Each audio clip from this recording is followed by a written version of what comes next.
Yeah, I want to change gears a little bit. What I was struck by was who was going to win the pants on fire with us. And there were many factual statements that I'm sure right now you've got the fact checkers and the counter fact checkers and the counter. It's like, you know, the CIA and the KGB figuring out what was really said. I thought if there was one moment that could turn out to be, after it's mediated through all these filters, could be harmful to Romney, was his doubling down on the tax incentives for jobs overseas. I'm sure it's complicated, you can money it, but he doubled down on it, and that might be a focus. Vic and the gentleman next.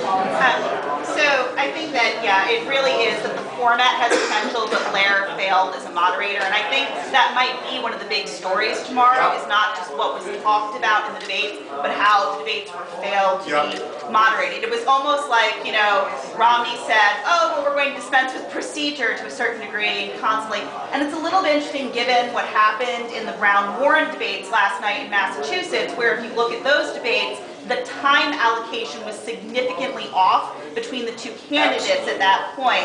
And I think that that's something that has to be sort of addressed in terms of moderation.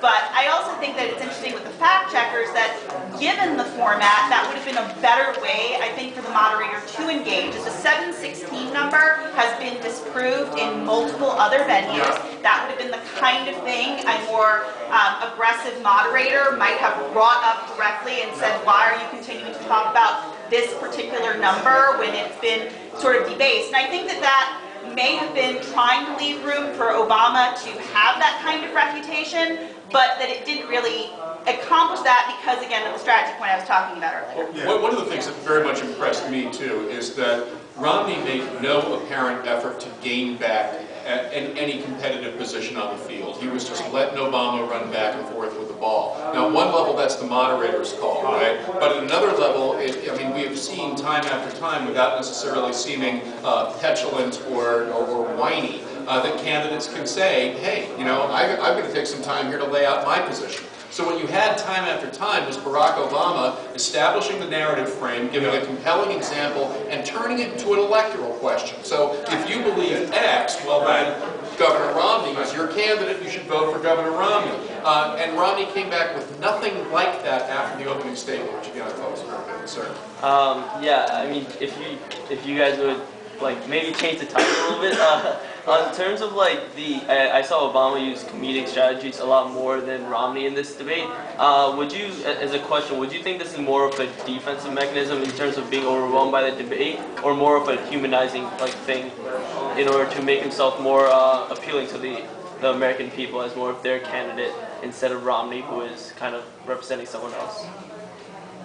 Well, I mean, my sense, and anybody wants to pick that one up, is that Obama was throughout the evening the looser, more natural and conversational candidate, and he very quickly, again after a very strong opening statement from Romney, pushed him out of his comfort zone, and Romney gets a little bit flip and petulant when that happens. So yeah, I mean, I think that was a big part of it. I'm sorry I couldn't hear all of your response, but I think I just responded to you. But that's a guess. To go back to the topic of failed moderation, I feel that since the issues got so polarized towards the end, it was like, oh, we're only doing this, and no, you're only doing that. The moderator really couldn't stop it because it was like, no, I'm going to go fully this way now. And it was just a terrible format for like very, very polarized issues that are really have to find some middle ground. We should really have like 10 people debating tonight and form coalitions.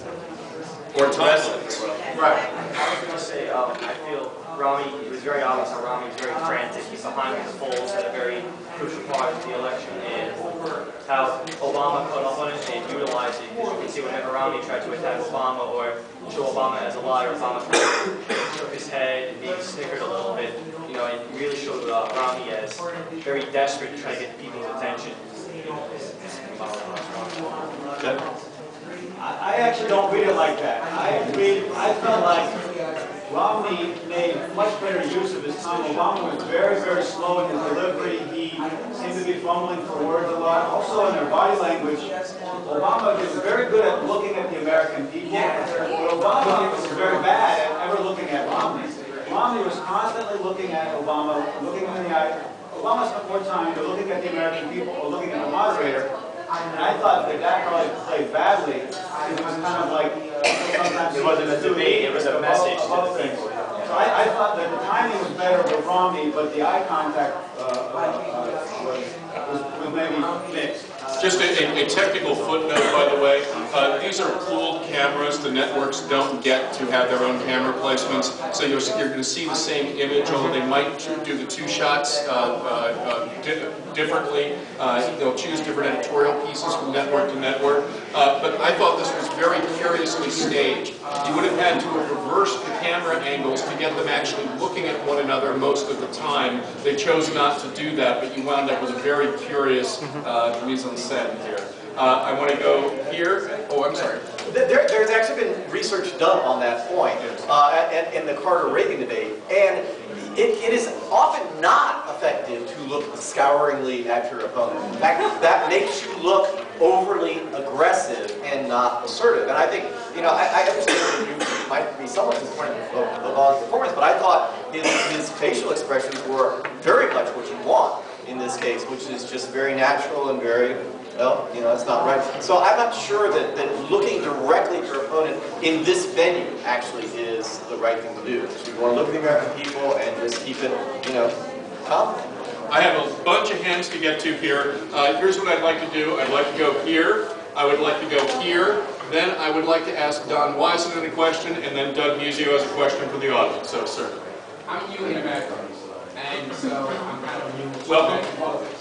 But again, I can almost reverse that back. I mean, who doesn't have an ideology or some sort of opinion about America or its politics, right?